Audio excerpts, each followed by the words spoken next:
Okay, hello everybody, how are you doing today? Hi. My name is Dave Walker, I'm from the Planning and Development Department, and today we're going to talk about is economic development. And economic development being how do we regenerate retail in this area so you guys have a walkable street where you can shop and enjoy and everything else. Right now that focus for us is fickle, and as you know there's not much there, but we're going to try to work over time. Oh, I can speak a little bit louder.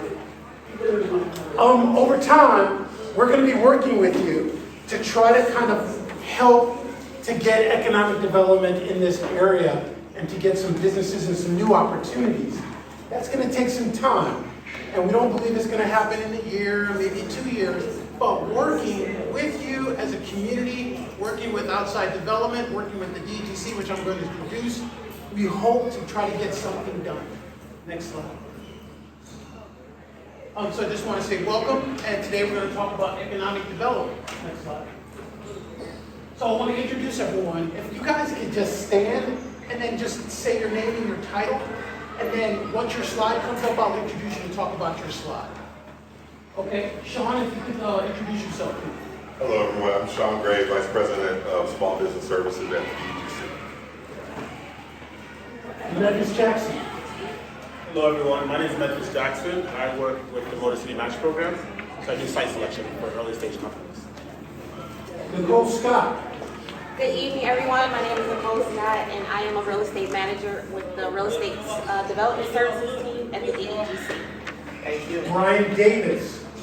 Good evening, everyone. I'm Brian Davis, your District 1 Business Liaison, and it's my pleasure to be here with you all. And then LaShawna Manigault. Good evening, I'm LaShawna Manigault. I'm the Director of the District Business Liaison Program. My new position in the Small Business Services Department of the Detroit Economic Growth Corporation. Thank you. So the department you're meeting with today is the Detroit Economic Growth Corporation. They're the entity that City of Detroit works with and partners with to get economic development in our city. It does some wonderful projects all throughout the city, and today we're going to talk about Brightmoor. Next slide. So these are going to be what's on our agenda today, and as you guys can see, there's going to be different slides for different ones to different members of the DGC to stand up and talk a little bit more detail. And then after they're done, you're going to be welcome to ask them some questions about what they just spoke to you about. Next slide. So once again, the reason why we're doing this is a framework plan for the Brightmoor area. What we're considering the Brightmoor area is Castle Rouge, Eliza Howe neighborhood, Brightmoor in the middle, Schoolcraft Improvement Zone, Miller Grove, Riverdale, south of 6th, a little bit of Minot Park, a little bit of Rosedale Park, but that incorporates the framework area of what we've been working with over the last year and a half, working, talking to residents about what the future of this area is. Now we're in the final implementation stages, and you're going to talk to each department, because the planning department, what we do is do plans and work with the community to figure out kind of what you want, but then each department comes along and does what's called implementation. So we've met with DPW about streets. We've met with the Creole department about an equity toolkit. And now today, we're meeting with the DGC to talk about economic development. We have 2 more meetings after this, which would be the General Services Department to talk about parks and open space. And then we have a meeting with, Housing and Redevelopment Department to talk about housing. And that will be our next meeting, and we'll advertise that very soon. Next slide. So this is kind of the schedule of what we've been up to. Kind of started in fall of 2022. Had a number of different meetings, a number of different series. So we've gotten a lot of feedback so far from the community. But now we want to set, based on that feedback, we want to hear from you if we're moving in the right direction when it comes to prioritizing the recommendations and how we can start to talk through that. Next slide. So let's talk about FINGO economic development. Next slide. So one of the biggest things that the FINGO economic development does, one of the biggest things that the DDC does in regards to FINGO is potentially supporting existing businesses. So So what I want is I would love Brian to stand up and tell people how the DBLs support existing businesses. Dave. So again, I'm Brian Davis, District 1 Business Liaison. And so the role of business liaison with the DGC is to connect, navigate, and advocate for our small business owners throughout our respective districts. So some of the ways that we support our small existing businesses, one is to get out in the corridors and find them where they are, and then to start to have one-on-one conversations with them about what they're looking for, what issues they're having, what's working well, and so forth. And one of the biggest tools that I found in working on the corridor, as well as being a small business owner, being in the business association, is actually making sure our small business owners are organized and becoming small business associations. With that becomes a lot of positive impact that you can do as a small business association, opposed to just an individual business owner advocating for yourself. So I had the pleasure of coming out on the Finkel corridor, primarily in Brightmoor, to canvas, and I found some wonderful small, existing legacy small business owners in this area. And so they were very welcoming, and what I was coming to check on them about, what I had to offer, and most importantly, listen to them about what they were looking for. And so out of that, the Finkel Business Association was established. And so this is direct legacy business owners in the corridor. I just wanted Tamika to raise her hand. When he mentions that name, this is the person that is kind of running that and heading that with her committee. So we're going to be working a lot over the next few years with Tamika Clark and the Finkel Business Association, just to let everyone know. Yeah, and so with that, the benefit of Finkel Business Association coming together, as they have been legacy business owners in this particular footprint, but really didn't have the opportunity to organize and then be able to put themselves in front of the public. So with them organizing now, they have become known to the city, known to city council. They're in the process of becoming a 501c3 so that they can start receiving CRA dollars, which are Community Reinvestment Act dollars from majority of your traditional banks, which not being organized, you can't tap into that. It's very hard to tap into that, if at all. And so being organized gives you the framework for the banks, for the city, for city council to listen to you and to respect what you got going on. And so that's a bit of what the impact can be if business owners decide to associate, become a small business owner like Finkel Business Association. And with that, if there's any questions. Oh, that's it. Thank you. Okay. How many people do you have in the association today? How many businesses do you have in the Finkel Business Association? How many businesses? Would you want to answer? I'm Tamika Clark Cox. So right now we've identified 22, I believe, active businesses on the Finkel corridor. I am sure, Cole, would you grab that document from California, please? I am sure that there are more businesses. I'm sure you guys have rode along and seen some that are, vacant and not being used at the current time.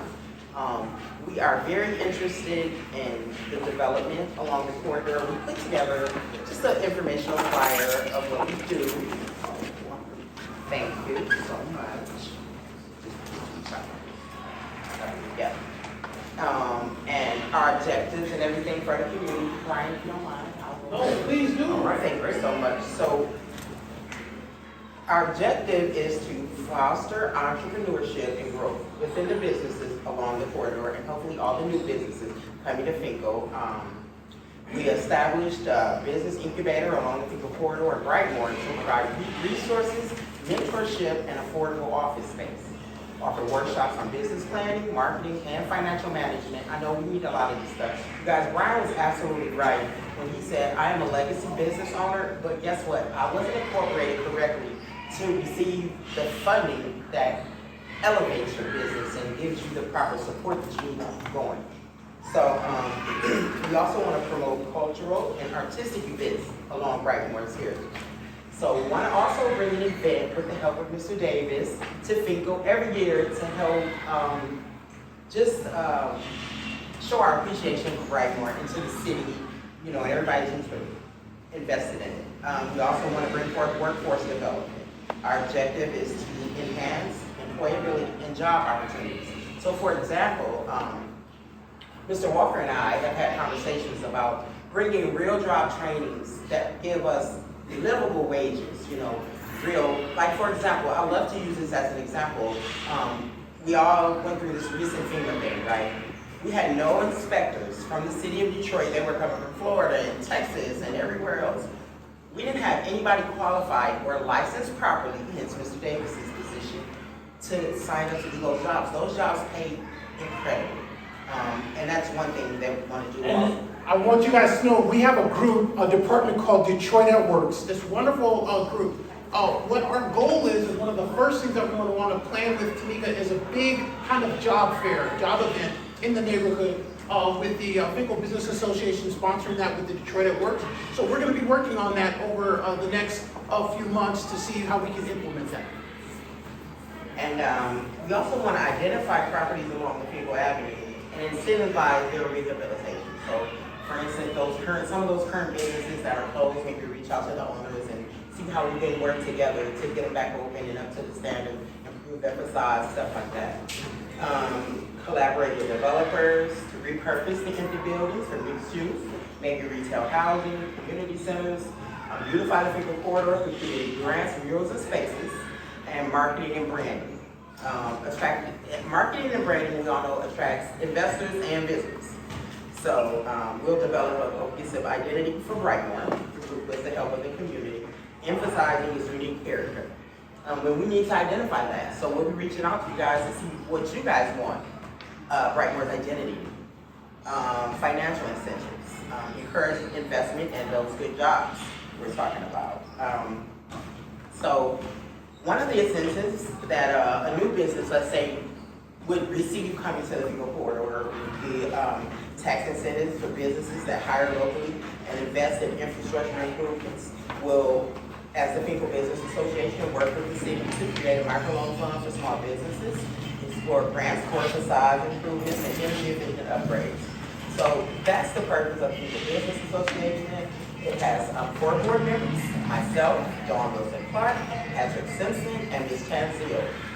Tish Chanzio. And we're here for you guys. I do have a small informational to hand out to you if you have any questions. Thanks. So this is the type of partner that we're going to be working with over the next few years to implement all types of things as it relates to economic development. Excuse me, I have a question for the young lady. How do we get in touch with you if we want to get in touch with you? Ms. Clark has a I'm question. sorry, I didn't hear you. I apologize. Yeah, if we want to get in touch with you, how do we get in touch with you to get in touch with the association? So our email address is finkelbusiness.com. And right now at this point, pretty soon we're gonna have some cards and more stuff for you guys. But right now, that's the best way to contact us, and we do respond right away. Yes, and then Michael represents the I'm sorry. African Caribbean Chamber of Commerce. We need an ad sign in that for it to be at Gmail or Yahoo. Yeah, finkelbusiness@gmail.com. Yeah, you said Oh, .com. I'm sorry. I apologize. Thank you. Ms. Clark, I'm gonna put that on the flyer. Yeah. I'll just add it on, and if anybody wants one, when you see me back up here, just put your hand a little bit and I'll hand it to you. Okay. Finkel Business. Yeah, finkelbusiness@gmail. Yeah. And so we're going to connect you. Thank you. Good, so I'm going to connect you with email because I want you to be connected. Next slide.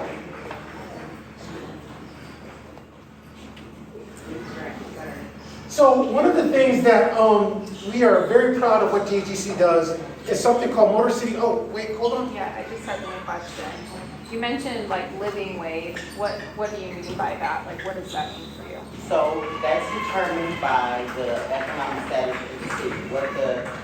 Right now, the cost of living in Michigan is listed at around, from what I found, $170,000, $150,000, something like that. So that's what I would consider a livable wage. Whatever they say the standard is, if they're saying it's $200,000, and we need to find employment for people in the community that make that livable wage. If that's what it costs to live here, that's what we need to say. So you're like talking about 60 plus an hour. I can't hear you. You're talking about like 60 plus an hour jobs or salary $60 jobs? an hour. Yeah, that's, for example, this, I'm sorry. What skill set? So, for example, the inspector job, they pay well over $100,000 with travel and full medical benefits. I could do more research to find out more and. Well, what we're gonna do though, over time, is Detroit at Works is gonna come. Our hope is to have a number of different job fairs in this area to expose people about a number of different jobs, not just 60, but 30, $40 an hour and higher. But And to then the really talking through gentleman's them. point though, like, will there be training coming with this? Because Yes, so that's not Detroit an at Works entry has a level. very elaborate program, both GED, expulsion of any type of a record that you have. They have training.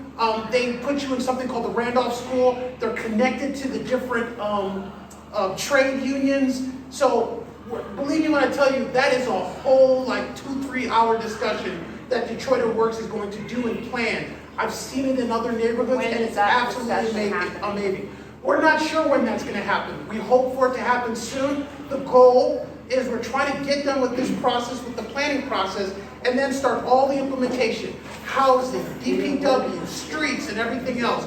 All those things, once we understand what the people want, then we can start the implementation strategy. And in terms of this program, are you guys considering, because like, if you're having trainings, that takes time, I'm assuming that's gonna be in some centralized location for Detroit at So, Work. if I may. Like, if we're doing that, is there like transportation assistance, childcare assistance? Like, are you guys making this accessible for people? So, actually, there are current programs that the city has already in effect. I have a family member who was recently owner-operator, truck driver. And the trucking industry wasn't doing so well.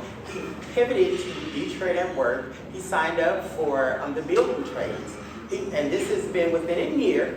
He's already got a union job and working as an apprentice. This is well into the high 6 figures for him. This is a program that the city's already enacting. I'm just hoping that we can focus more on the higher paying jobs, not just the median income jobs. So I think as a representative from the FBA, my job is not employment, but it's to help, exposure to the higher paying jobs and help equalize the economic status of the building. If that helps. Okay, another great program that the DGC does is what we call Motor City Match. We are very proud of this program, Motor City Restore as well. I'm going to introduce Memphis to talk a little bit about that, and then you're going to introduce actually somebody who's gone recently through the program.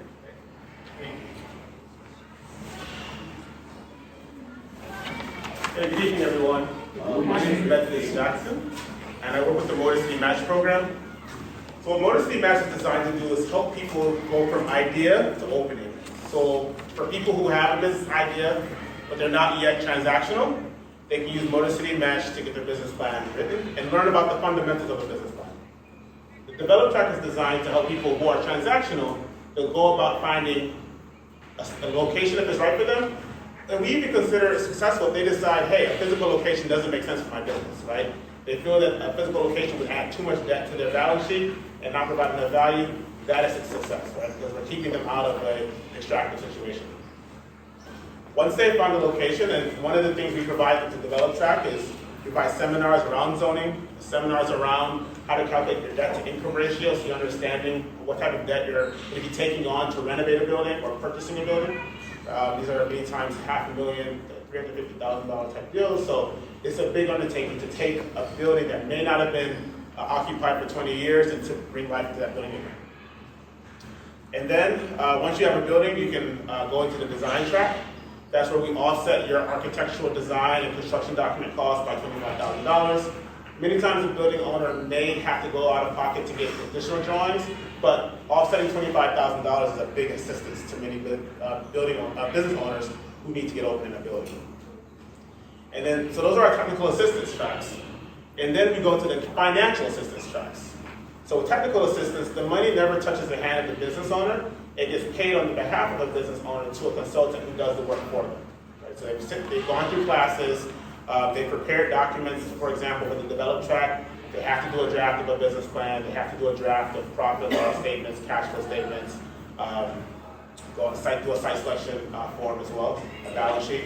And then we provide some additional services through technical assistance.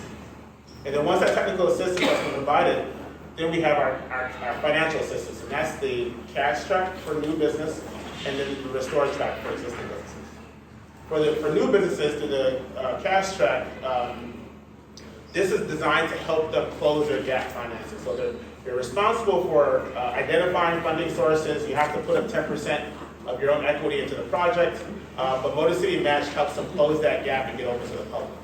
So it's a reimbursement grant, so it's a huge help for folks who were already going to get open. They already identified funding, but that cash reimbursement allows for their business to get open with a lot more liquidity, right? So the grants range between $30,000 to $60,000. We can go up to $100,000. So for people trying to get open, that's a huge help to get that reimbursement coming back into your bank account. Someone who's gone through 3 of the 4 tracks is Jessica Qualley, who's here with Jessica Blair Beauty.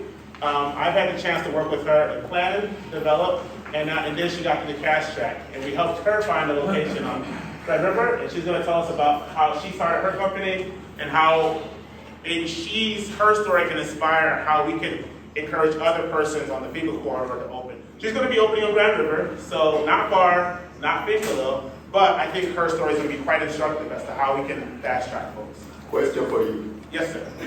Is that only for profit corporation, or do you consider non-profit in part of the grants that you are getting? So the way in which nonprofit organizations can benefit from Motor City Match, if they're a building owner and they have property that they want to then bring a for-profit entity into. Okay. However, for technical assistance and financial assistance, you do need to be a for-profit entity. Okay. And we always tell would-be developers, establish an LLC really quick. If you have a business idea, get it in an LLC as a non-for-profit. MEDC is the same way. They like to give monies to LLCs as opposed to nonprofits. When it comes to the state. Thank you. So I have a question. So you said that Motor City Match, it says new business or established business? Currently, we have 2 ways of assisting businesses in Detroit. Existing businesses through the Restore program, that's a facade improvement program, but primarily we're assisting new businesses. And we're going from idea to open. And then the Restore is just for facade? Yes. And then the new business again? That's for all the other 4 tracks apply to new businesses only. So plan, develop, design, and cash. And then, so you mentioned a $25,000. Financial assistance. And what? Technical assistance. And so what can those funds be used for? Architectural drawings, feasibility studies. If they need a phase 1 environmental assessment, the firm can then outsource to that. It's generally going to cover what we call schematic drawings, from my understanding. So a lot of times the construction documents may not fit to the $25,000, but they may. But it generally allows for them to go pull permits from the city of Detroit, building permits, and start work. And that's really important. Yes. What's the percentage match on this? You're saying that people, in order to access this fund, people have to come with assets. So in order to get a reimbursement grant, you need to put in 10% of your own owner's equity. That can include the purchase of the building. Motor City Match will reimburse up to 50% of the project total project cost, but we don't go over $100,000. And the grant sizes are generally between $30,000 to $60,000. You will see folks get $80,000 grants as well, reimbursement grants. So that leaves the business owner usually with the gap of around 40% that they have to finance. The most common form of filling that gap is going to be debt. There is 0% interest debt, right? There's a few, usually that funding goes up to $25,000. It's not through Motor City Match, right? But we do host a lender networking event, and then the developed track, I do introductions with microfinance. So those are funds that go up to $50,000. I especially try to expose them to non-extractive finance, so 0% interest loans that will also help them start filling that gap, buying equipment, looking at inventory, things like that. But they generally there's a 40% gap that they have to fill. Is there, so, but major problem I see with that for this community is that there are a lot of people who do not have the credit to get financed. So is there another department in the city that can help them find other sources of income or help them repair their credit or do anything to get them into that conversation? Because a lot of people are not going to be able to do that. If that's a city of Detroit question, I'm gonna defer. Yeah. If that's a DGC question, I can. Yeah, so typically what we've seen, what I've seen in other neighborhoods, is when it comes to kind of that, some of those basic getting up to speed, it's Detroit It Works in one of the other different departments that they do and that they have. The goal would be that, we'll make sure that we outline all of those things. And their program has a very elaborate website as well. So all of these different departments have staff and websites and everything else. But we'll make sure that all that information is there. On What their we've also, no, with other departments, Detroit It Works. Is What we- there a way that you can link that information to this program so that people who do not have the Yeah, credit? so, and that's not my decision, that would be Detroit It Works, and we have to ask them. So, yeah, so we'll have to talk to them and set that meeting up with them. Also, I will let you know, what we've seen in other neighborhoods as well, is there's a group called like the Grandmont Rosedale Community Development Corporation. And they have specific programs that do exactly that.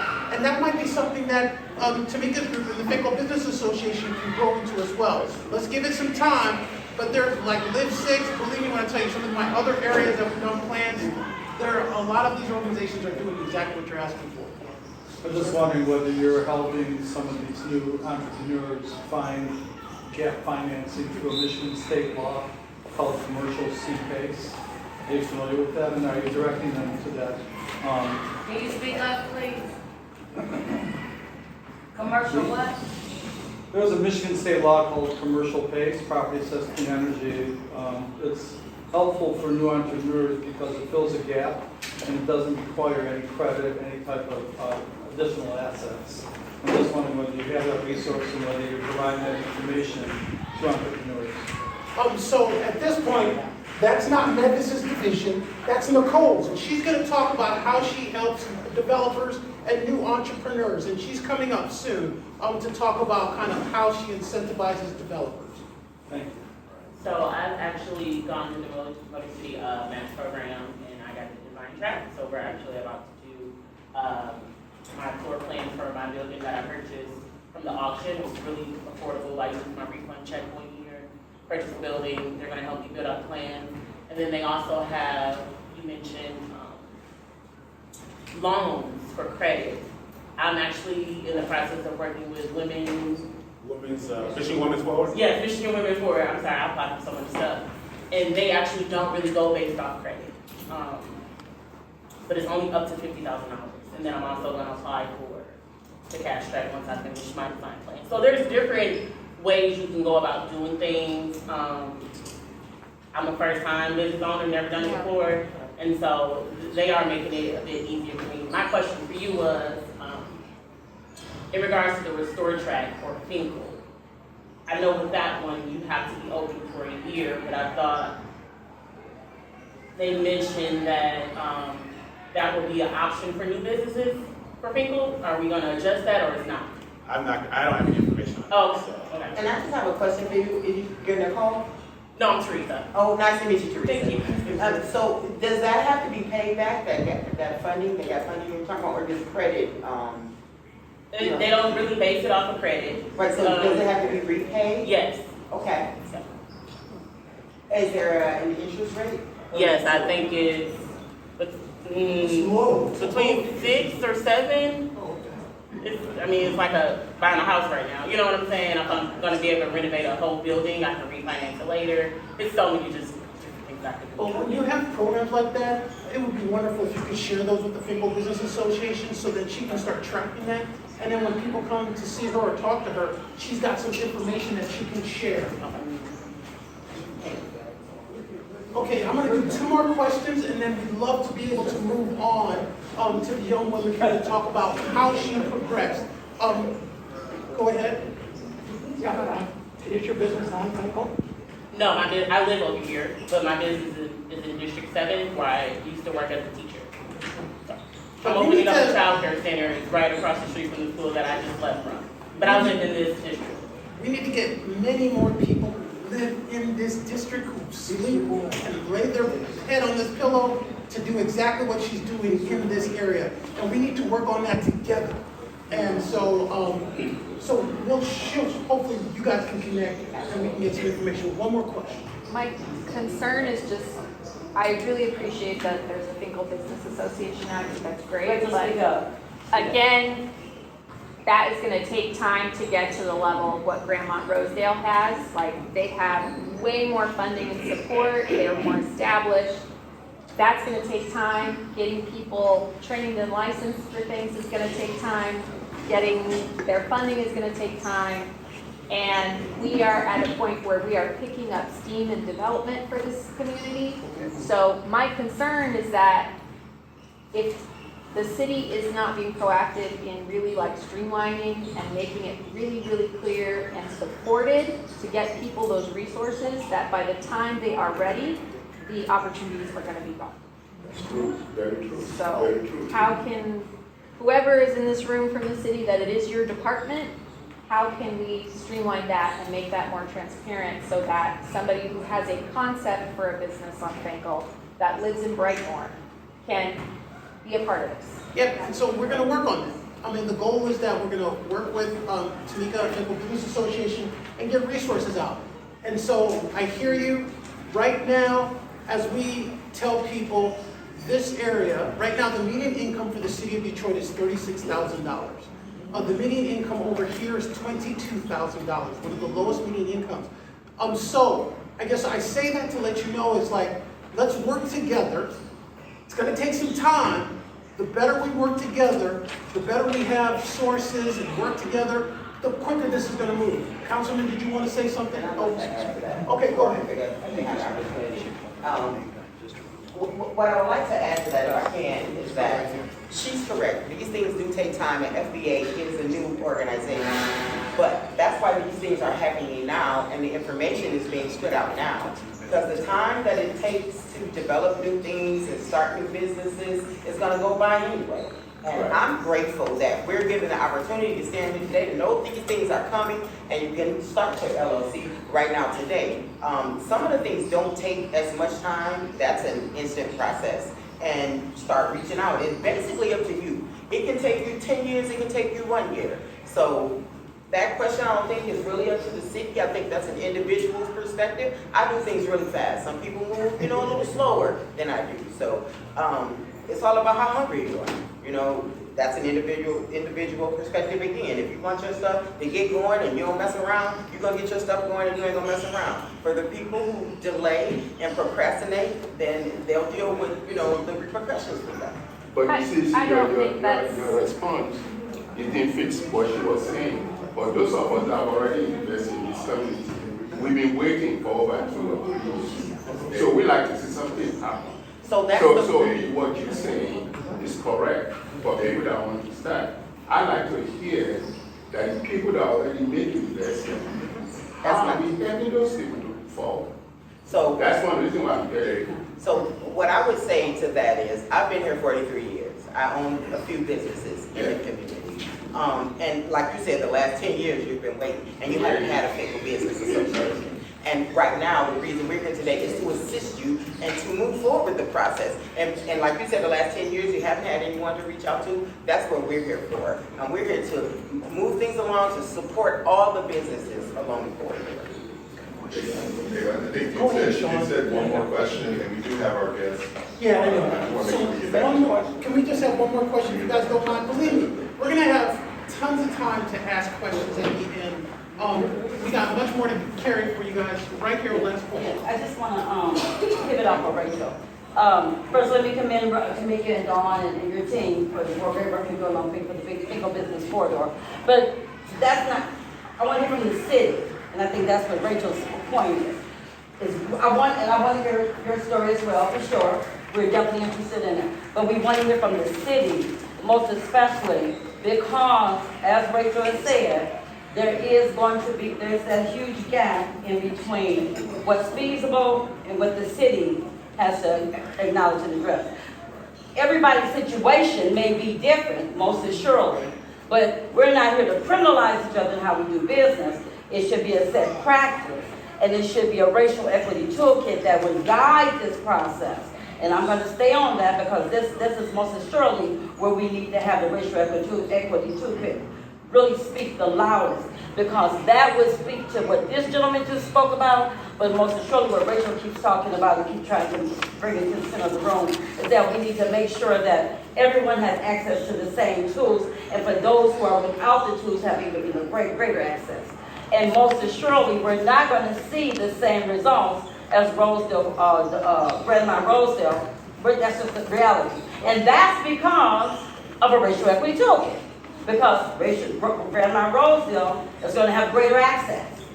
And we know that to be true, that's just a given. So we need to have that catch-up tool, and that catch-up tool is a racial equity toolkit.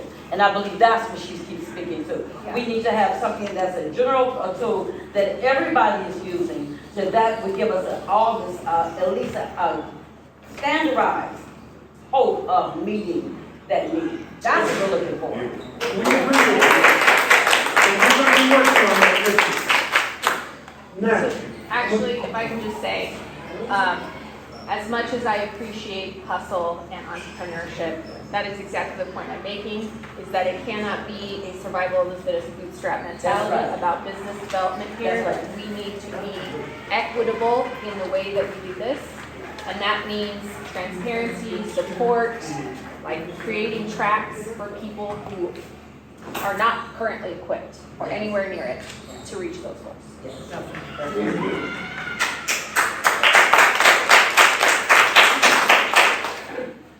Good evening, everyone. My name is Jessica Kuali. I am the owner of Jessica Blair Beauty. I'll be very fast.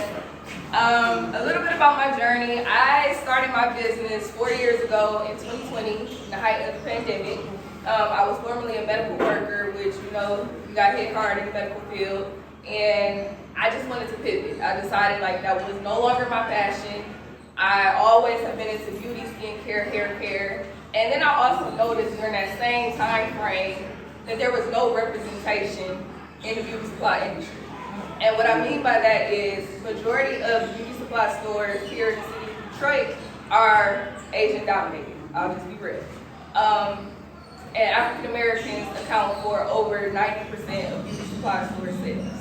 So that was always an issue for me. And at that time, I already was kind of fed up with my job, fed up with just how things were going. And I just decided that was no longer my passion, and I wanted to be the change for my community. Also, I knew at that time of so many other entrepreneurs who had skincare products, beauty care products that were denied access to sell their products in local beauty supply stores. So that was also a problem with me. And thus Jessica Blair Beauty was born 4 years later. So in 2022, I started online, started gaining traction, getting my name known in the community, and then this year, I finally found a brick and mortar space, and I'll be celebrating the grand opening at the end of this month.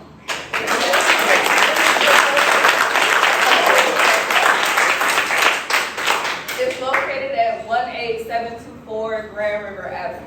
And that's Grand River near where? It's right across the street from the Marathon gas station, so it's really Grand River and Southfield Freeway area, like where the Finger Top crossing over there, right at that. Say the name of your business again. Jessica Blair Beauty. Jessica Blair. And what day is your grand opening? So it's tentatively set for the end of this month. If you guys follow all of my social medias are at Jessica Blair Beauty, and I'll be announcing the exact date soon. So it's tentatively set for end of this month. Congratulations. Yes. How did you use Motor City Match to help you go? Because you were working with Buy Detroit, you were doing other pop-up events around the city. How did you use Motor City Match to go from an e-commerce and pop-up based business to also becoming going to a permanent physical location? Yeah. So 2021, I started with Motor City Match as the space train. So I had no idea how to find a building. I had no idea what to even look for. When it came to like calculating the square footage and the prices, none of that. So I worked with Memphis extensively to find a location. We spent two and a half years to find a building. I would say I started end of 2021 going into 2022. I started looking on the east side first, then I came back west. It was just so many different factors that went into finding a good location. But Memphis was right there. He went to site visits with me. He sent me multiple spaces, and I was like, nah, this one is not it, or let's try this one. So I didn't just jump into it. I wanted to make sure it was in the right area where I would be able to best help the community and best help those who had like beauty care products, skincare products. Like I was very serious about where it was located. And then once we found the location, was that earlier this year? Yeah. Or late last year? It was cold. Yeah. It's been 4 years just run together. So December 2023, I found the location, and then I went through the whole lease negotiation process once again. Or the city match helped me through that because that could be a very intensive process, and it took me about 3 months before I signed my lease to make sure everything was right, and I applied for the cash track, and then I was just awarded this past May around 26 for the Motor City Match cash track. And what was some of the technical assistance before you got the financial assistance through the cash track? What was some of the technical assistance that you used to move things along from legal to? Yeah. So I always say I am the queen of free resources. So if anybody ever wants to know about how to get stuff done for free, I am your girl. I've always researched just how I did my lease negotiation for free. That was paid for by TA funds. I had architect drawings done for free. I didn't pay for my architect drawings for the space. When it came to marketing at one point, I had marketing that was paid for. So I take advantage of all the resources, and actually right here we have so many community organizations that are helping small businesses take it to the next level, and it's free, but a lot of people just don't know about it. In part, go ahead. How did you find out about those? Was it word of mouth? So, kind of word of mouth. I had a friend who actually did works in the match prior to me. Okay. So she told me about it. What advice would you have to two types of businesses? A, somebody who has an idea and they want to get started, or B, somebody who's been working on e-commerce, with pop-up events, and they want to get that physical location on the corridor, especially in the people. What advice would you give to two buckets? So for the first one, if you're just starting off, I would definitely say do your research. I was very big in 2020. Before I even did anything, I spent about 8 months researching my industry. You know, I didn't want to just jump straight into something. But the one thing I always tell people too, don't get discouraged by the research. So people will research something, they'll get discouraged and say like, oh, there's no way I can break into this industry, or it's already saturated. But one tip I always tell people is look at what your top competitors are doing wrong. I mean, I hate to sound like that, but that's how you penetrate that industry, because it sets you apart. You figure out, you know, what can I do differently to make my brand or my business stand out. And then for people who are trying to expand and grow, it still comes to doing the research. Like there's so many free resources right here that will help they'll actually analyze your business and tell you how to take it to the next level, or what areas you're lacking in and things like that. Any parting thoughts before you go and enjoy your night? I would say although I'm very, very busy, I always respond to emails if people have questions about resources or just other things you want to talk about offline. I'm always willing to have that conversation. The email is not up here, but it's info, which is INFO, and then it's at just Jessica Blair Beauty. I'll spell it up there.com. More was a question the audience was asking us. Did you face any gaps where you had to reach out to other entities? And if so, who were they? Faced a lot of gaps. So are you speaking more of like financial or? Yeah. That's what they wanted to know. So originally, in 2021, I believe, I was working with an out-of-state program, like a business program, and if I knew now what I knew then, I probably wouldn't have went about it the way I did. They had got me the funding in the form of credit cards. Terrible. So that kind of set me back a little bit because So you I had started just in that. Yeah, I had just fixed my credit. It was A1, and then worked with them. They got me funding. They had this high interest rate credit card, so then I had to start back over to refix my credit, get out of debt. And that was one of the free resources I was saying, like using different programs. Where did that resource come from? I think at that time I worked with Michigan Black Business Alliance. I was in their Capital Connect program, and when you're a part of that program, you get like credit restoration. Okay. Where they'll have people who will write in, like credit bureaus, they'll assess your credit, they'll do all that kind of stuff, and assess it. Michigan Black Business. They offer a lot of resources. And so that kind of hindered me a little bit. It set me back, but then once I did get my credit right, I think there was a young lady. Who was your name again? Teresa. Yeah. So she spoke on Michigan Women Forward, which is a great organization. There are a lot of CDFIs who don't assess credit, like they're more character based. So And for everybody, the CDFI is. A community development financial institution. And what they do is they offer low interest loans and tons of resources. yes. To the non-traditional lender, right? Right. Yep. They're like a bank, but they're not a bank. Yep. And so the resources like that were really would help me. Because like I said, from that program it kind of set me back a little bit, but working with those CDFIs, also working with some of my traditional banks, like working together, I was able to still. But I did, it wasn't like the smooth sailing, like it was a lot of pause and stop, or we gotta start back over, or denials. So yeah, I'm just here today to show you guys that it is possible, even though it might not be quick and fast, but you'll get there.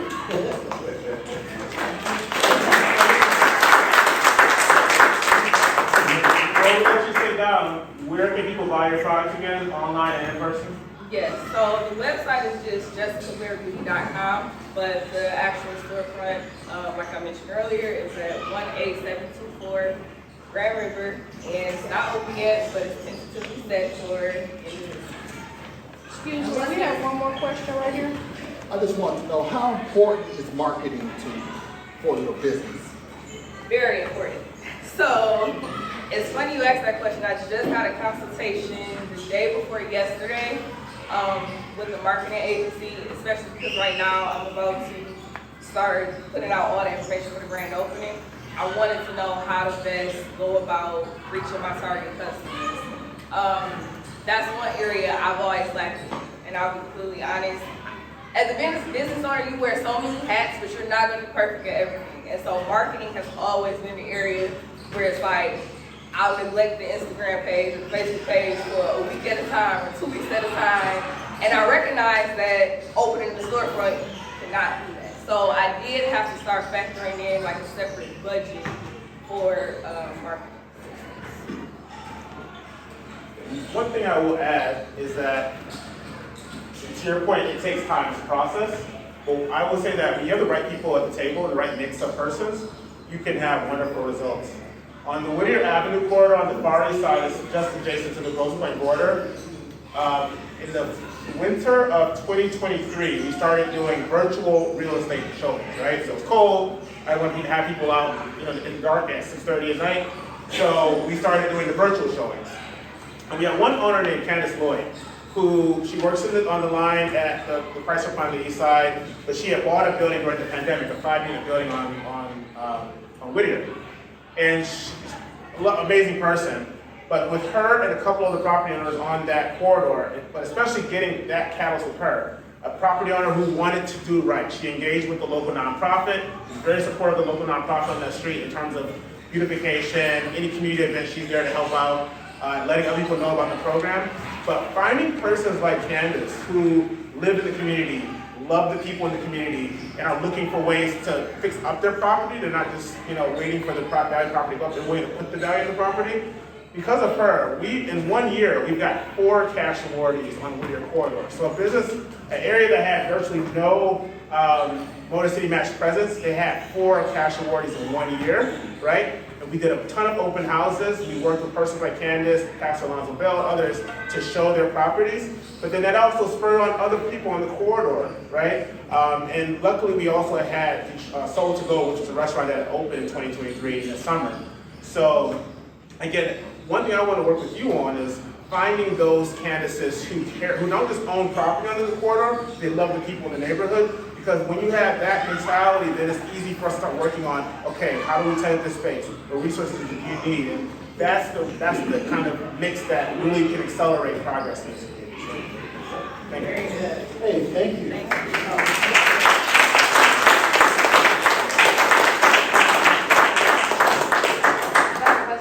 Got a question. Am I to assume that there are currently no Motor City Match projects going on Finkel? I don't want to say that now. I'm not going to say that because I don't know what, like every award for every track, especially for design, for example, she may have. In our research, we haven't seen any awarding on Finkel.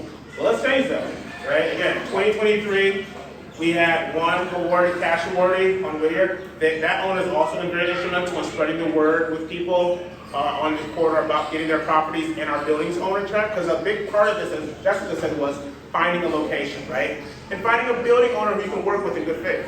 And so I look forward to working with you on identifying who owns what properties, how do we get in touch with them, and start doing open houses. Sometimes it may be somebody in the neighborhood wants to open a business, or it's, you know, multiple people want to come together and start something, but start looking at identification of those spaces is critical. Yeah, it seems to me this ties in again with what Reverend Roz says, what Rachel says, the importance of a racial equity toolkit.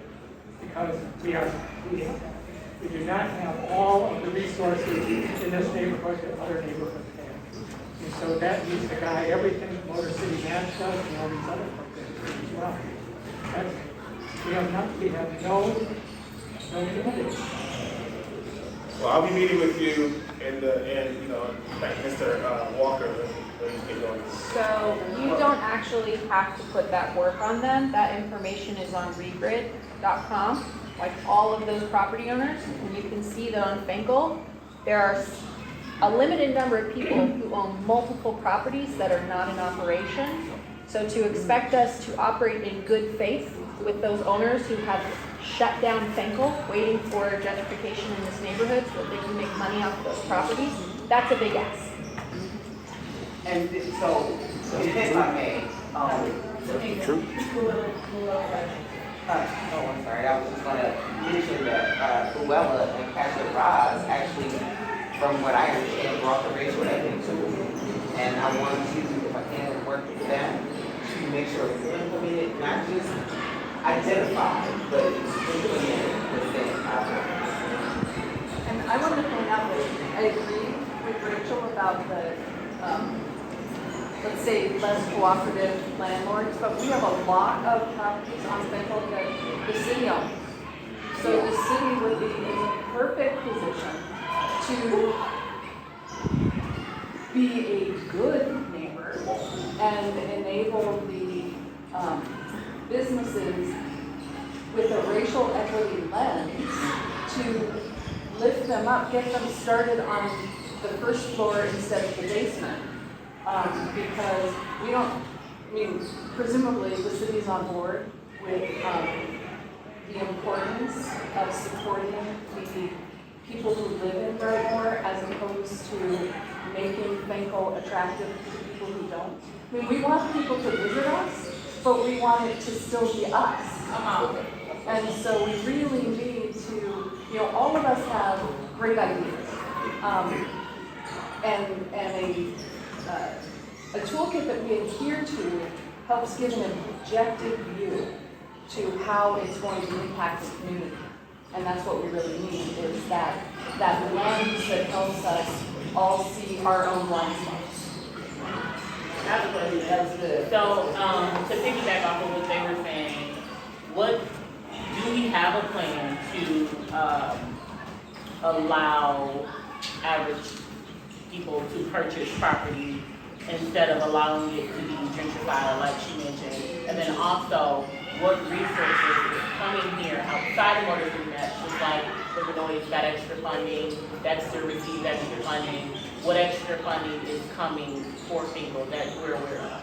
Because we got a plan, we got a 10-year plan, don't we? The city has that, is that not No. in place? No. I don't know. No, not for this I area. understand that we got. The first planning effort that we've done is now, occurring now.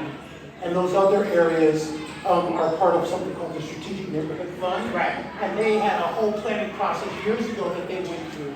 And many of them are just now starting to see the efforts of the implementation now. Okay. So for instance, McNichols, between Livernois and Wyoming, we have about 7 entrepreneurs that have started their businesses. We've got 4 developers, all African American, doing $1 million jobs. So yeah, that's the goal, is that over time, So it starts is with there gonna be another part to the strategic funds in different areas? No. So the goal now is, the process is, the goal is to kind of understand what the community wants, finish the framework plan, and then start the implementation. When Mevis talks about what happened on Whittier went through a plan years ago. And so then it starts to build an implementation because the departments start working together and make something active. So what we want to do is get to implementation as soon as possible, start working, and start getting things started. So this is the first, I'm sorry, this is the first plan that Brightmoor and Pico has had? Yeah, where the city is involved and all the departments are coming together to try to make something happen. This is the first time that we've done that here in this area. I think the investment part is really important, how folks have access to capital to, especially marginalized groups, right, to start businesses. That speaks to equity. But then also too, the way in which businesses thrive. We know that startups have a 50% failure rate in the first 5 years. But this speaks to the racial equity piece and the necessity of it, why it's necessary. Because black businesses, have an 80% failure rate in the first 18 months, And so what kind of mechanisms will be in place, to close those gaps, to close those disparities? And I wonder, does the city even track that information? Does Motor City Match track the failure rates of the businesses? And do they track it by race and other socio-demographic characteristics? That shows an intentionality behind racial equity, behind equity itself. So, so I think there's been a lot of conversation around racial equity, the need for justice in these particular spaces, but I wonder how much the city is actually leaning into those things.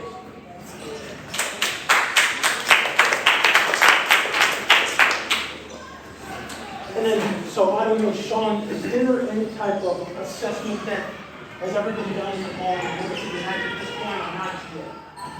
So we track many details. We typically, though, if you think about us as a program, our program has had numerous types of funding. So we've transited from general funding to federal funding through ARPA. We've also had federal funding through CDBG in the past, and we are going back to general fund in the future. We've also had philanthropic dollars. So really, when you think about what we track what we need to report to our funders. So that's, to start there, we don't have money or time to track things that our funders didn't say we need to track. So typically, in the ARPA phase of our program, most of how we couch our work is based on census tract data.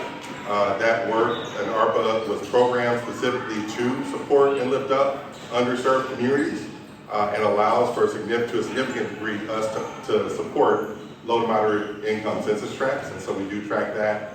We do happen to also have other categories of data, and so we do track. We don't insist that businesses report it, however, so we do have businesses that have chosen to report a number of factors, but we don't insist that they report those factors. Some businesses perceive themselves as disadvantaged and prefer not to report certain data, so we don't always insist where a funder has now required us to insist on this. I think, Sean, the question though is in terms of racial breakdown, and then also businesses that succeed and those who fail. I know you all have that information. We've seen it. Right. We Thank have the data as reported. Correct. That's we what have the data as that's what we're reported, asking for. Yeah. If that's what we have, let's say that's what we have, this is what we provide. Because right now what happens I know we have that. That's the basic information. Is that we're able to provide the businesses that are open and that have closed. Because I know when the mayor talks about, and when we come to city council, you all do, these are stats that we have. Because these are questions that we answer. We have them as reported. I get it. So that's, yep, so in some instances, we have many people who choose not to report, but we do have what's reported. And that's what we can provide the community, yes? Okay. Absolutely, I get it too. Thank you, President Roseanne. I have a question because now that he asked that question, I need to know if you can't tell us what the statistics are of success and failure. Do I want to reach out to Motor City Manager? They tell me if that's actually. Talk up. It's not to bash you, it's just an honest question. If you can't give us the statistics of your success and failure rates, me as a representative of the FBA, how can I honestly and with a good faith, let's say, send Rachel's business to Motor City Match, and she won't just be a number to pad Motor City Match's funders requirements. That Rachel's business has a good percentage at success. But he has, but Excellent. But as Sean has stated, he does have those statistics, and he's going to. No, he did not say No, that. we need to let Sean answer. Let Sean answer. Let Sean answer. Can I add to that? Yes. Can you tell the numbers of people who have successfully went through the program? Not necessarily if the business is still a business or not. Because that's on like your services as far as the TA providers and things of that sort. So do you have any like statistic on people who actually complete even the beginning stages of the program, not necessarily people who get the funding? Yeah, we do have a number of these stats. I can reach out to the program director for Motor City Match to compile some of these stats and share them more broadly. I'll reach out to the program director, and we can share them if you're part of any of the Yeah, organizations. so once he gets us those stats, we're gonna post them on the website. Get them to you guys. And FBA will get them for you guys too. Yeah, and we'll also send them to Tamika as So well. when you guys reach out to us, we'll have that. We'll put them on the website and we'll give it to Tamika. Success. That part right there. Beyond. Well, I think we can, if you'd like, Pastor Roz, we can get together. Yeah, let's do that. Have a discussion, because I think that's a separate statistic about how Motor City Match has successfully, let's say in her instance, got her business open. I don't know if it's necessarily, information that Motor City Match would have, how long they stayed open. But we can ask that question too. Within that year's time of their system. Yeah. Right. That's what, yeah. Whatever we want. So you're saying track what funders care about. I really hope you guys are, whoever's paying your bills, I hope you care about equity. And they're asking to report that. That's the main thing. B, going back to Luella's comment about all of the businesses or buildings that are owned by the city. As an example, the building next door to our nonprofit was purchased last year, and it was a building that was purchased from foreclosure because of unpaid taxes. And as soon, that building has sat in disrepair with no city citations for as long as I have been here. And as soon as that person bought it, they got citation after citation after fine after citation. So that is something that the city can do in terms of equity. If somebody's stepping up to take over a building on Fango and bring it back to life, how can the city cut them some slack and help them in that process so they're not being penalized for trying to start a business? Every day. Well, can I just ask, what would be the expectation? There's one thing to ask the question, but now for me to know what the expectation is. So what would that extra time, extra whatever, what would that look like? I mean, there are things that take time to process. I get it. So if somebody just bought a building and the sign is falling apart and the roof is damaged and they're getting citations for, things that are gonna take time to repair, they should have some extra leeway for that, and you should have communication with them about where they are at in their financing, so that you are not undercutting their efforts to move forward. So That's you're a not good point. necessarily giving a time frame, like for Not- 2 months, I don't or think there is there's a time frame check-in. that's gonna work for everybody. I think it needs to be, you need to be in communication with those businesses, you need to be supportive of them, Right. and meet them where they are at, so that you're not putting barriers. For Yeah, example, and let me just ask a question, are we talking about, again, knowing there's classes of people or entities who purchase these buildings? So are we talking about those who live within the community, giving them that extra? Or are we talking about whoever purchased that structure, giving them that same extra amount of time? Because there's some who, they're parasites in our community, we know it. We're talking about the homegrown. So that's where these are the questions that we need to ask to know how to build what you all are looking If it's for. very clear that it's an absentee owner, then obviously that is a case where you should be citing them. But if it is somebody who bought the property and is trying to bring it up, but they are literally trying to start a business from an abandoned building, like cut them some slack and maybe, don't send your inspectors out. Let's go get ready. It should be the same model as the land bank. I think that if you did that, that would help, because as long as you report to the land bank and you keep them updated on work that you're doing and stuff that you're, in the process of doing, you're going to be cited for anything. So that's already a system that exists. I work at the DGC, but I do know that the city of Detroit, that you have to, if the building is vacant, that you have to report it vacant. So maybe the city needs to do a better job of marketing that so that people are aware to avoid from getting those types of things. But there is a process that people who purchase buildings, and they're not starting the work right away. If they do report it vacant, then it can avoid from being cited. Yeah, and so there That's is, very true, because the building department will never tell you at closing what you need to do to report to them what is going on in the building. Number two, when you have to fix the roof, that costs you $50,000 to fix, and then the inspector keep coming back and give you citation, and you go to court, the judge is like, we're not going to give you a break. You're going to have to pay. So that, I think if you buy the building, they need to tell you what time you have to fix it. And then if you need extension, there should be a process that allows you to file for extension. You buy a building, you don't have the money in the bank. We're just talking about borrowing money. Nobody's giving you $50,000 to go fix the roof. You know what I'm saying? And the building department needs to tell us what we need to do. I had that conversation with the judge. And they didn't tell me that I need to do all this. And I think that's kind of, you're giving different ideas. Like she mentioned, maybe let's follow that land bank model. Maybe let's communicate more when it comes to compliance.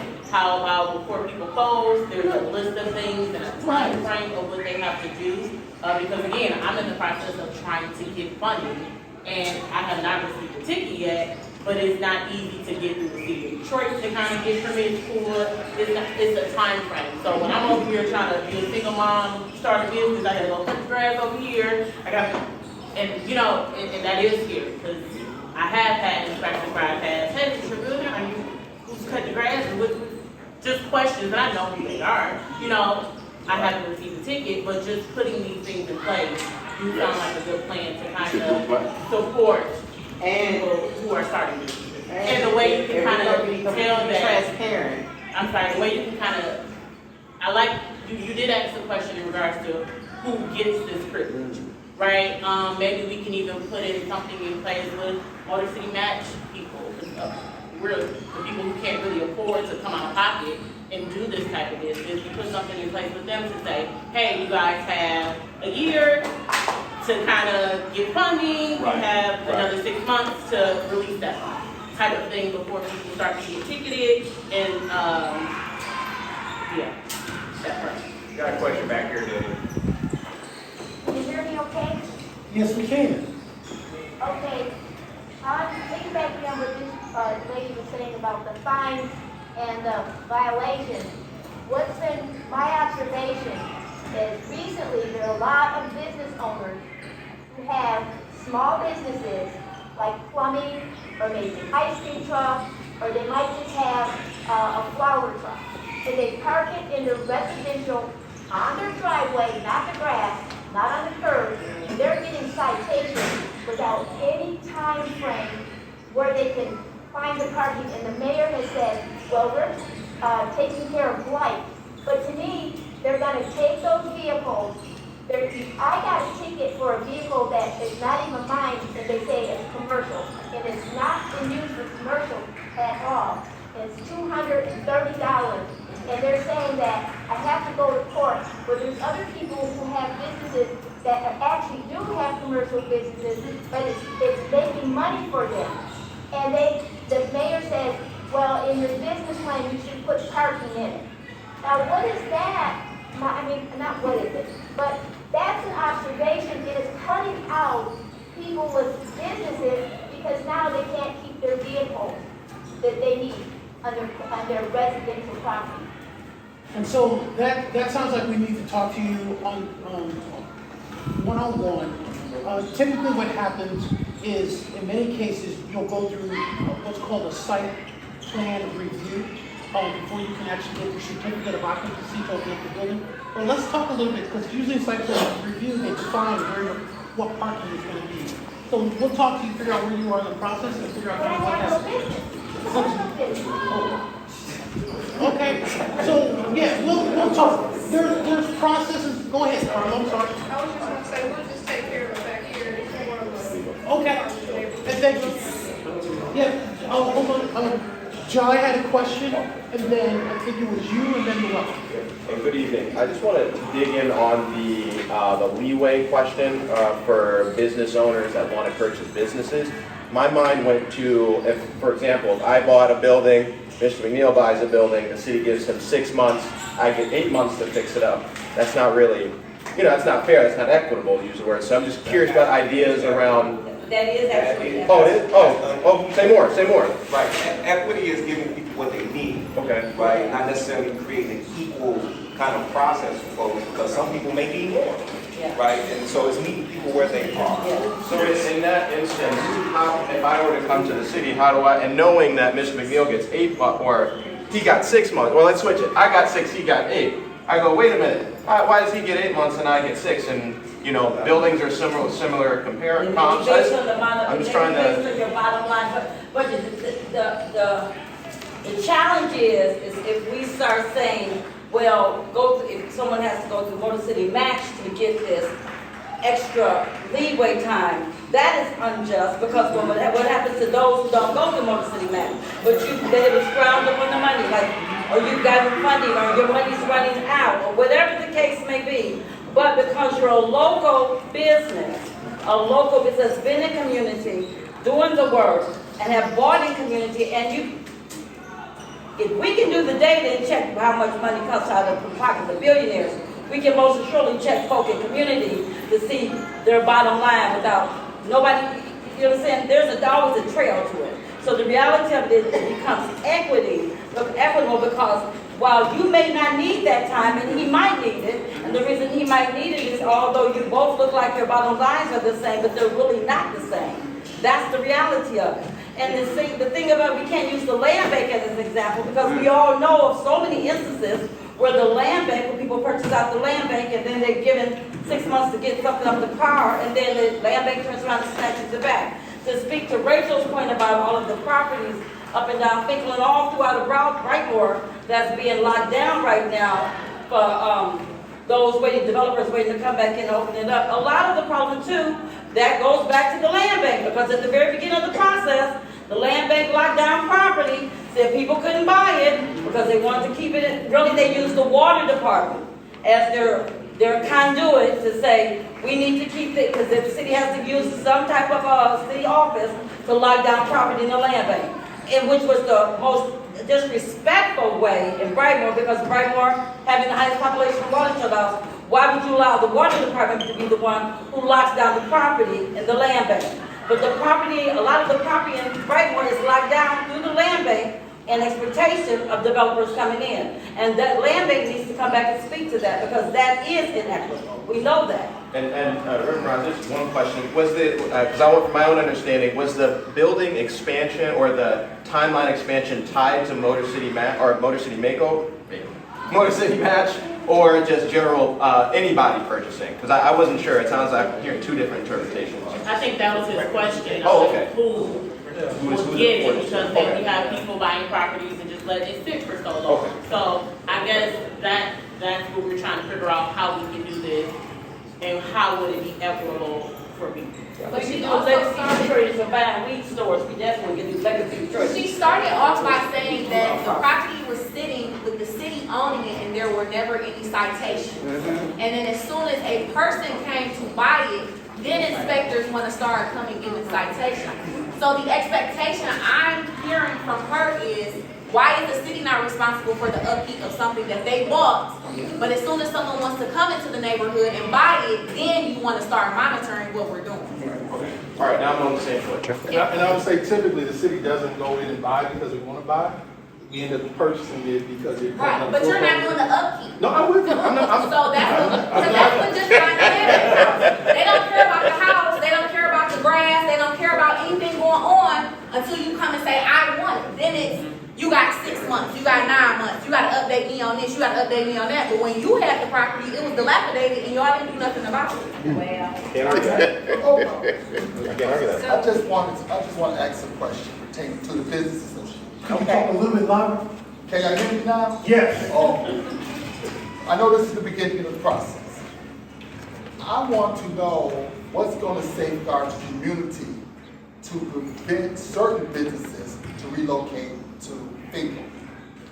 For example, you have the dispensary, tore down U-Haul, refurbished it over there off of Grand River and Telegraph.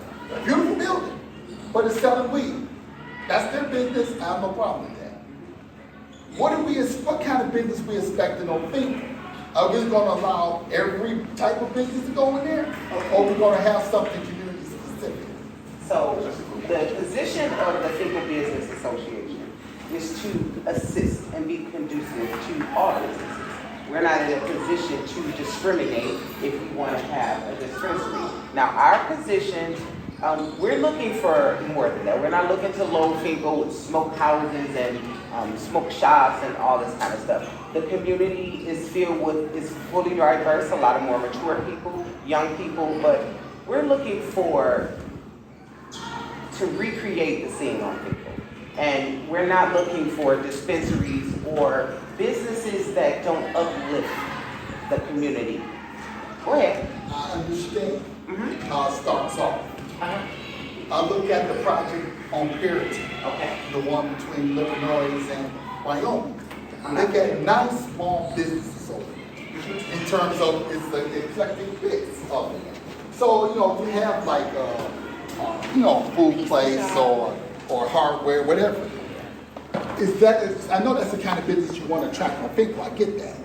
But I'm just, what safeguards is going to prevent something that's less desirable in Brightmoor to come into that strip? That's all. Just so you know, in many cases, when those uses come to play, they typically require what's called a special land use hearing. And in those situations, they have to send an email, a letter, put in your door, and those residents can come and say, we don't want this in our neighborhood. So there are mechanisms that are in place to control the land use for the community. And then I want you to say something. I was just going to mention that every building, both commercial and residential is zoned, a specific zone, and so people can't just go into commercial buildings that aren't zoned for that. So, like Dave was saying, they have to go through a whole process. Right. That sounds really good. Right, Dave. But it happens. I don't know if you know. We're told that on Finkel, there were going to be a new rezoning the area. We're going to talk a little bit about the zoning that we just want to present to you as an option to see if that's something that you would want. And we're going to talk about that in the slideshow once we get to it. about, not a zone, it's an overlay. We're gonna talk to that. I have a question here, and then a question back here. So if I can go back to the gentleman's question about timeframes, I don't think that having a one-size-fits-all really works for equity. Is there anything stopping you, because I mean, these are people who are purchasing, Fayetteville is a finite number of buildings, right?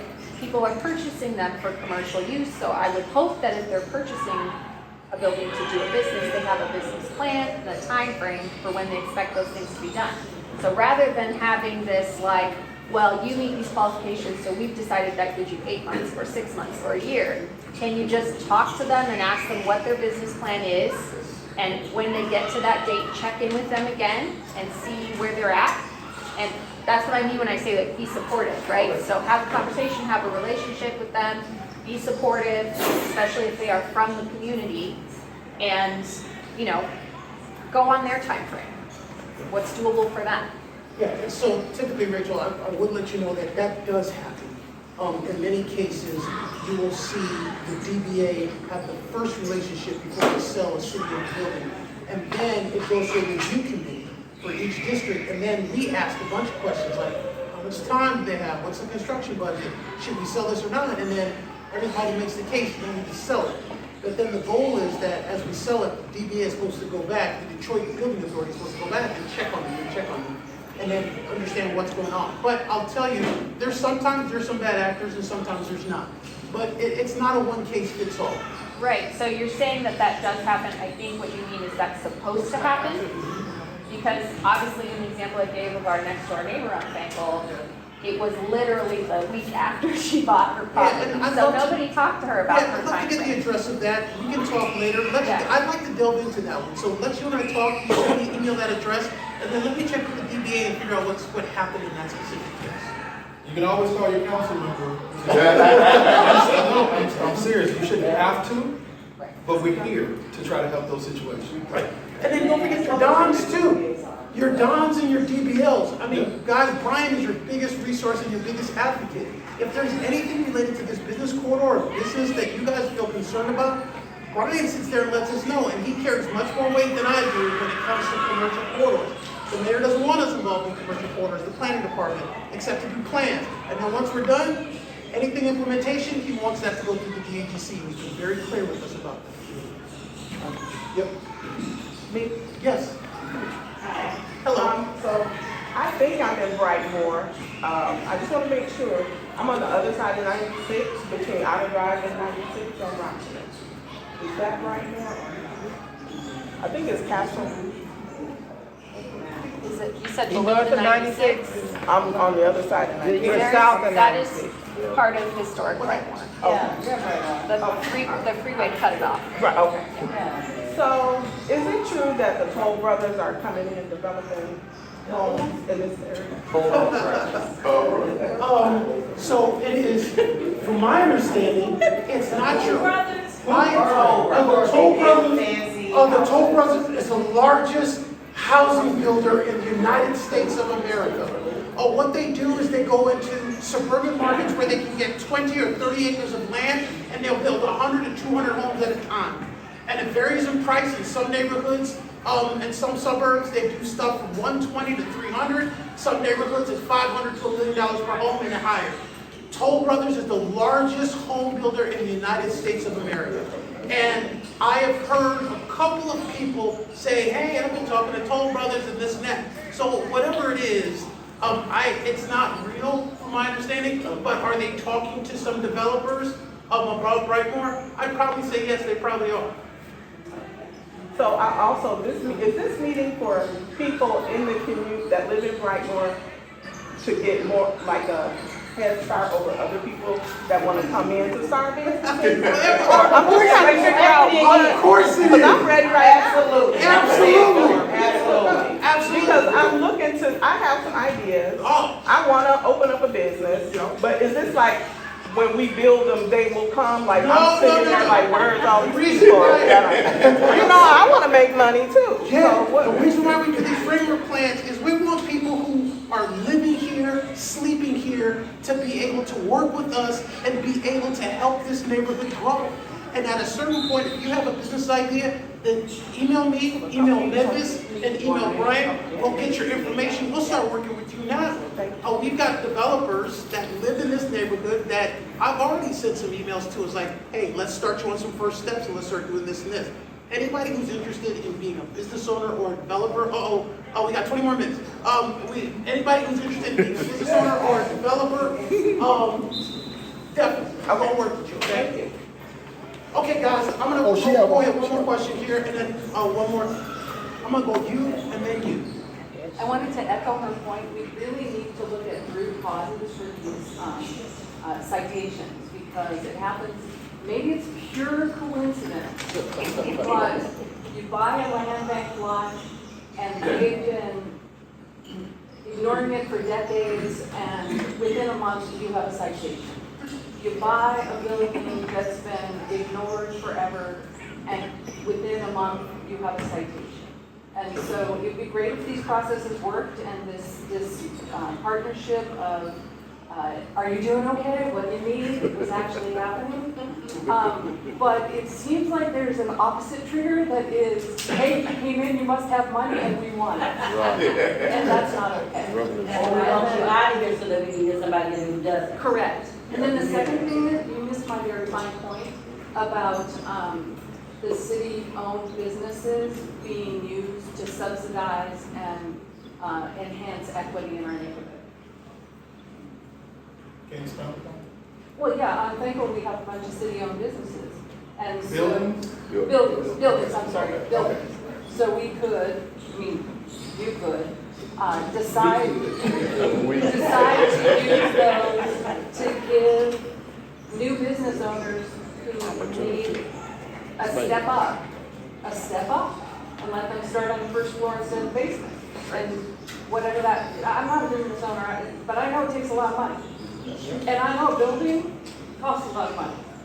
And if you have a building that you've been ignoring and kind of irritating me, then I would love it if it was switched from something that irritates me and something that helps my community. Right, and so then, just so you know, what you're saying is absolutely what we do.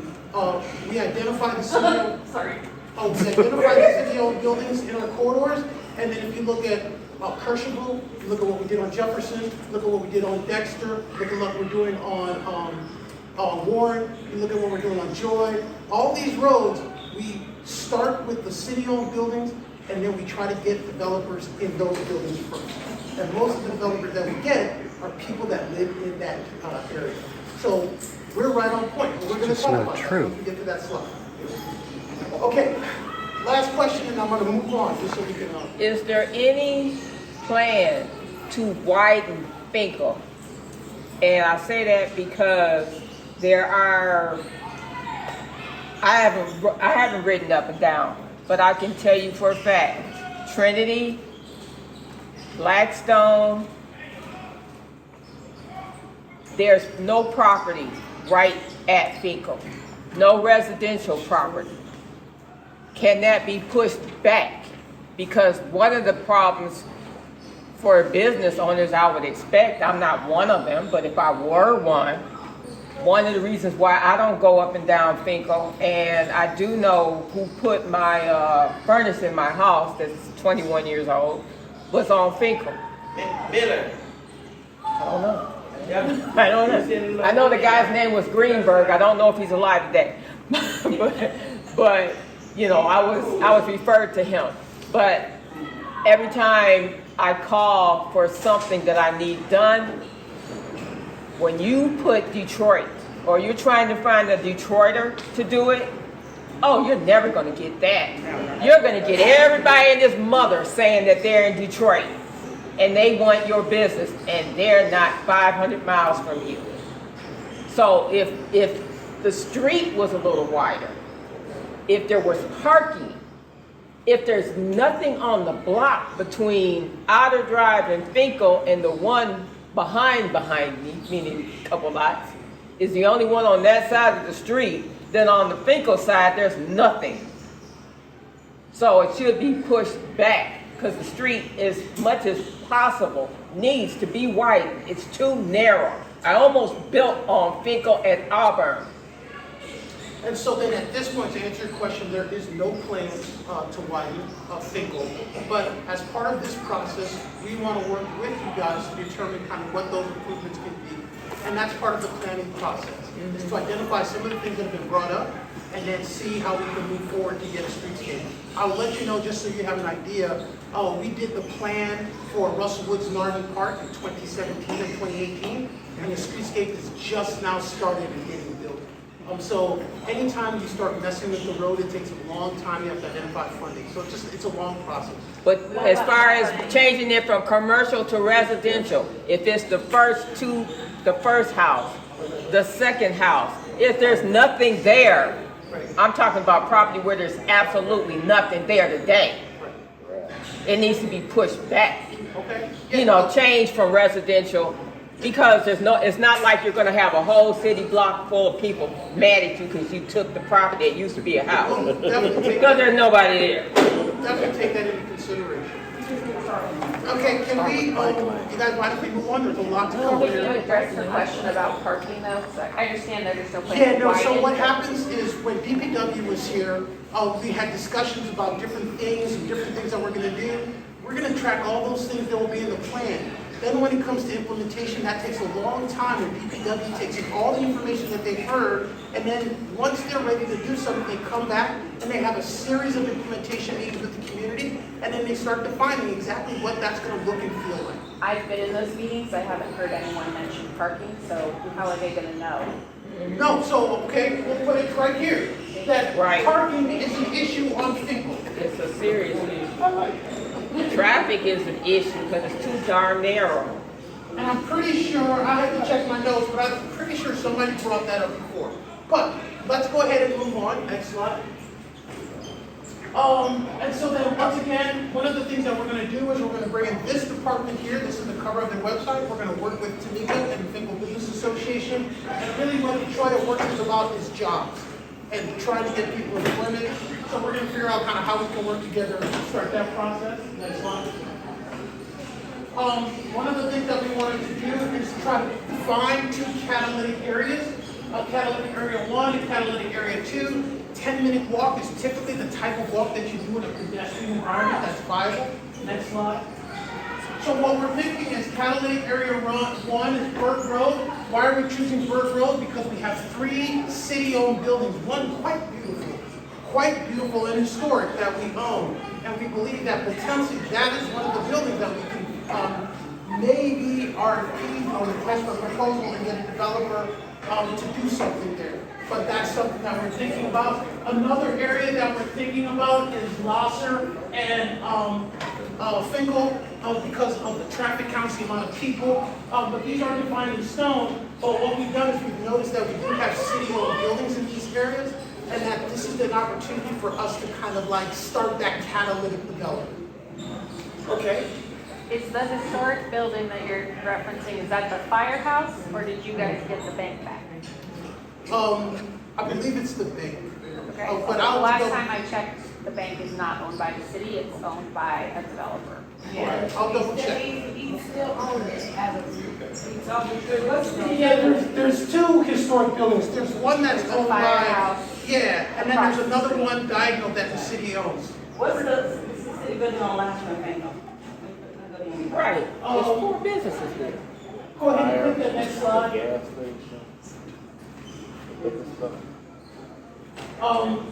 Well, I'll go ahead and post that just so you guys know kind of what we're talking about, and we'll show you a map of all the city-owned buildings. And I believe we have a map of that already on the website, but I will double check. So the last thing I wanted to talk about was TMSO. So what we're thinking about is doing a traditional Main Street overlay, which is part of a zoning initiative on this corridor between those 2 barbells that I'm talking about. And what does a TMSO do? So a TMSO allows mixed use, residential on top with retail at the base. So you can do like a senior housing, 4 or 5 stories, residential retail at the base. And it allows for support new development, space for affordable mixed income housing. So we want to do a TMSO overlay here. because we believe it's going to, one, incentivize the type of development that we've heard that you want in this neighborhood. Will that be affordable housing? Yes, ma'am. Most of the TMSOs, the developers come and do wonderful affordable housing projects. And so these are some of the things that the TMS does, expands existing, and design standards are put in place to make sure that the buildings stay beautiful, mixed-use parking.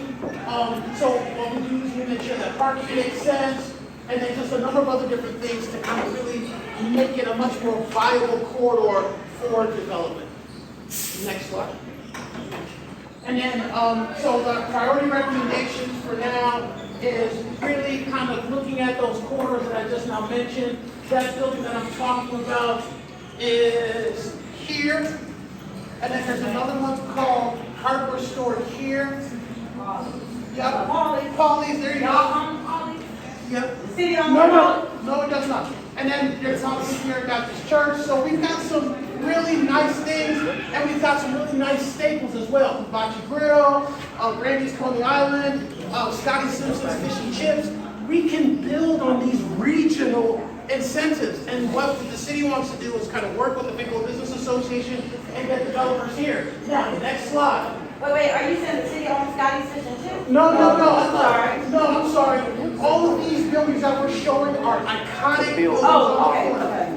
And so, next slide. And so then, how does the DEGC support new development in this area? Here, I'm going to introduce Nicole to you. And then Nicole, we got like 10 minutes, but... Yes, everyone. So I'm Nicole Scott. Again, I'm one of the real estate managers on the real estate development services team. But our broader department is economic and investment services team. I know you can't see this that good, so Turn the lights down. So the real estate development team is the city's one-stop shop for economic development. Our real estate development team assists with industrial, commercial, and mixed-use real estate development. So we are a 9-member team that consists of real estate managers, and project managers who focus on industrial, commercial, and mixed use. And then what happens is developers will either reach out to the DEGC directly, or they'll get referred to the DEGC by the city, state, county, or some other entity or individual. And what they have done is they've identified a building that they either want to rehab, or they might have identified some vacant land where they want to build new construction. And so we assist with underwriting and connecting them to other development resources locally through the city, county, or state. And then lastly, for requests for a proposal, so as I mentioned, or like Dave mentioned, and some of you all have mentioned how the city owns either land or structures. And what happens is that either the DEGC or in collaboration with the city, they'll put out a request for a proposal or qualifications for development of that land or building. So there is an evaluation criteria for any entity or individual who's a developer that wants to develop something. And this is going for the RFP or the RFQ. So some of those criteria, it's 100% evaluation, and it consists of team experience, local hiring and participation, site development strategy, financial and leverage capacity, project design standards, and a bid price. Yeah, so then the goal, though, is what we're going to do is to make the process very transparent, is we're going to make sure that the Fayetteville Business Association understands what we're doing and when we're doing it. Nothing's getting RFP'd unless the Fayetteville Business Association knows. It should not just be the Fayetteville Business. Well, I'm sure they should. I'm not saying they should, but the whole community. But yeah, we're going to ask them to do that and get that information out. No. That's the job of the city, to make sure every resident gets the information. That's not their role. We appreciate them for their role, but their job, and not only that, what that does too is that causes division in the room. That can cause division in the room very easily. So we don't want to do that either, because we want to make sure we uplift the work they're doing, but they're not the city. The city's job is tasked by virtue of the tax dollars that the city gets the information out to every member in this room. And in this community. That's the role of the city. Not just them, because then what happens is now that is unequitable. That becomes a thing now where it's just, okay, so they have a relationship with you, and so now no one else in this room gets that information. And that's why Pastor Rouse, we do not work for the city. No, I know you don't. I know that. Thank you. Yeah. That's the equivalent of saying, well, pass out handouts for the city to meet to your neighbors. We can do that, but that's not the job of everyone. The job of the city is to do their due diligence and getting information out. Okay? Okay, so. And nor can they be the face of everybody's needs and community. Okay, so one more question, and then we're going to jump to another side. We have to be out of the room by 8 p.m. So they won't kick us out. Okay. Quick question. Is it possible for you to create a website where everybody can go and get all this information? Yes, we'll talk about that. Okay. Yep. That would be a good idea. Okay, so next slide. So all we're doing is just highlighting the existing buildings. Next slide. Next. And then this is just talking about a few of the improvements that we're thinking about. But once again, nothing is set in stone. This is just something. What's the yellow? You don't like green? No. It's just parking. Then we need somebody told us in the last meeting. No, we don't need parking. Somebody told us in the last meeting that we need to do a better job of identifying parking on the corridor. Okay. And so that's something that the DPW knows. Next slide. And then one of the things that we wanted to talk about is the fact that we wanted to do a retail study. Sean, really quickly, can you just tell them exactly what a retail study is, and then when you guys might start doing that for Fingal? Well, it wouldn't necessarily purely be Fingal. So we have been charged or asked by the city to do a study to determine where there might be space for an African town or community or Caribbean town, an area that kind of is designated to highlight, the contributions of businesses and business owners from across the African diaspora. And so we worked closely with planning and development and identified that Brightmoor would likely be a great area to be considered for that area. The importance of having a retail study is really, it's not about what I want for this community. It's really about hearing from people who live and work here and run businesses here about what they want. So what you typically would see in a retail study is that we have a firm that comes in, they reach out to every commercial property owner in the corridor, get a sense of what the status or disposition of their properties are, what their intentions are with their properties. They would also be reaching out to civic institutions, churches, schools, etc., to bring them into the conversation. So you would typically see a series of events, somewhat like this, where people can come from the community, from business associations, from corridor improvement associations, from active nonprofits to contribute what they'd like to see on their corridor. Oftentimes, an overseeing Motor City Manager or overseeing our district business liaison team, we use our retail study data to help inform where we should be activating or where we should be showing up. So when we talk about marketing Motor City Management, we're not just showing up downtown, midtown, we show up on corridors. We are also incentivizing or suggesting that people think long and hard before they sign them down the line for a lease at Eastern Market at a rate where they could pay 2 or 3 months of their rent at Eastern Market, might give them a year on Finkel or a year on Gresham. And so we're always trying to help people understand that if you're a new business, we talked about the failure rate of businesses, one thing that can help you stretch out your runway is if you open in a place you can actually afford to make some mistakes or understand and learn, as opposed to opening in a place where one bad month you're out of business.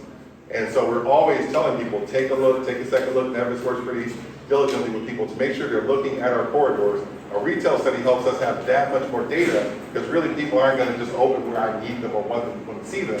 They're going to open where I can prove to them that they can survive. And so a retail study helps us bring resources back, be that more proactive developers, or maybe it helps that developer get a better sense of what people who live near their business really want to see, as opposed to kind of a bland or vacant facade. And so retail studies are a great tool for that. And so one of the goals here is, because there is a lot of African immigrants who own property over here and own buildings in the corridor, we're wondering if potentially the corridor can develop with a portion of it being kind of this African Caribbean cultural corridor.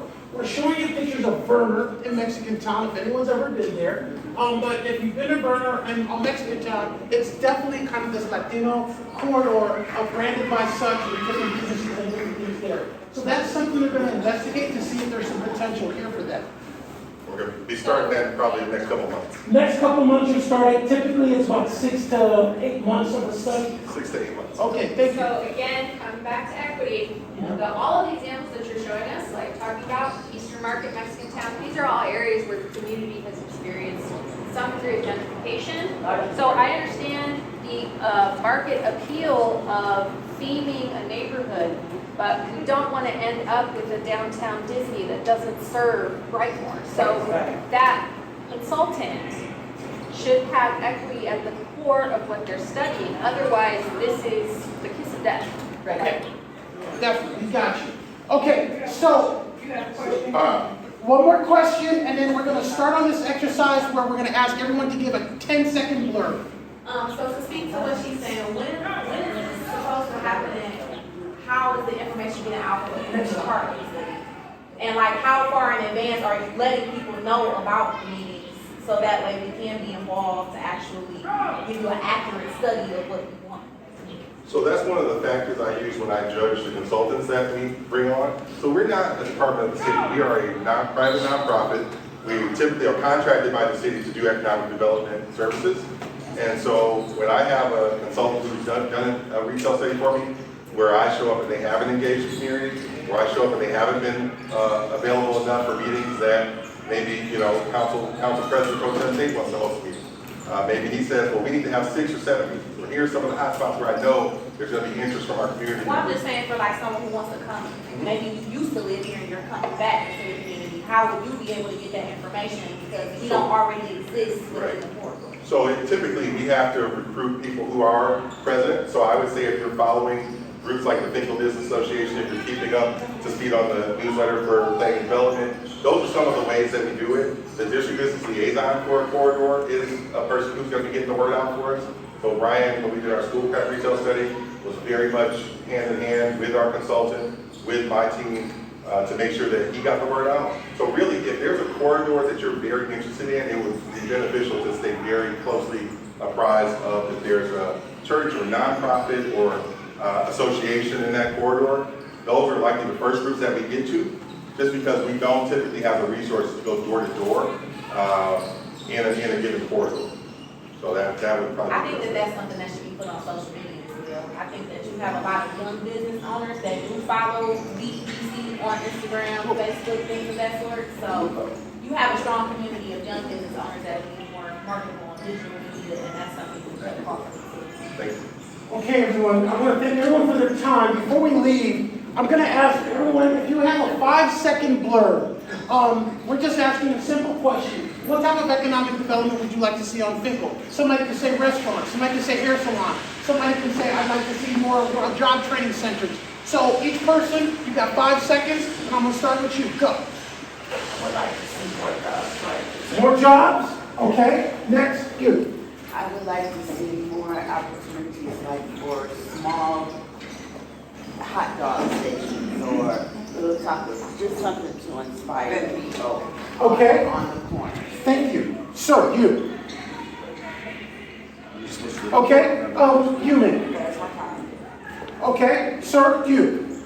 Oh, I'd like to see the African Caribbean, festival around Brightmoor to bring color and variety to the community. Okay. We already have, we already have something coming up on August 24th.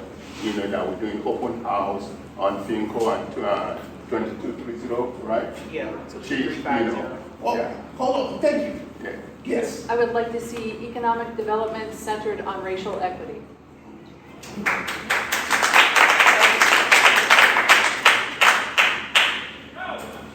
Make that too, and specifically on the Detroit People's Platform Racial Equity Toolkit, which has been given to you, and we want that to be used at every step of the development process, not just at the end to evaluate.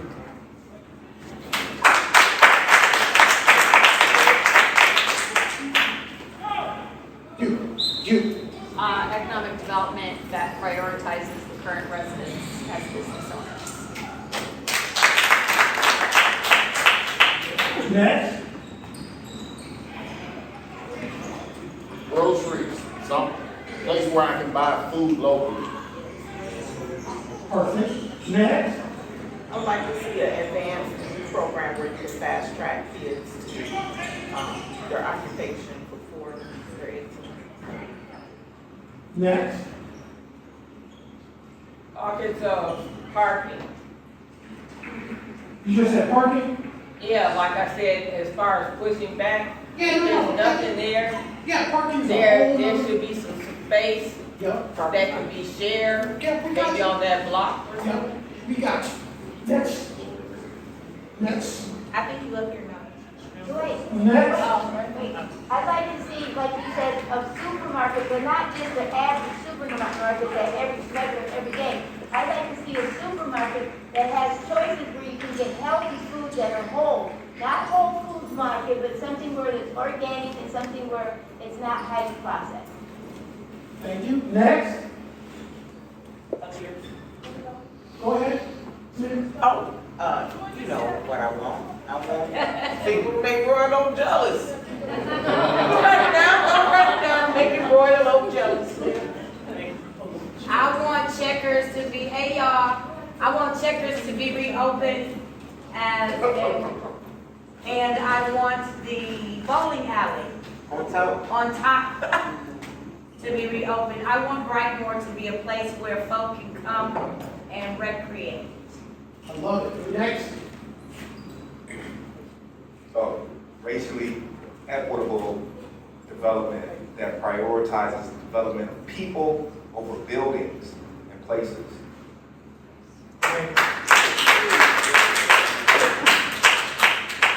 Next. I'd like to see affordable housing. Next. More affordable housing for women and children. Next. Do I get to say reopen Murphy? No, just kidding. Murphy alone. No, I think you're next. I would like to see child care centers, more things centered around the youth, and possibly more outdoor events. Child Care Center. Next. Okay. I want to thank everybody for your time. I would like to see people have more of an emphasis on constructive play and not just demeaning block parties and big events that the community tries to put on for themselves. So actually investing in the recreation centers to have things for the children and actually paying vendors when you're supposed to, so that way we can continue to have services for the community. Perfect, thank you. Oh, one more thing. I want the city of Detroit to apply for the small area fair market rent program with HUD. Don't send that to us. Okay, I'm gonna send that to y'all. Okay, thanks everybody for your time. I want to say thanks again, and we will see you. The next one is just about housing. The Housing Development Department will be here, and I think that's August 29th. Thanks, everyone. No, yeah, she's in my water.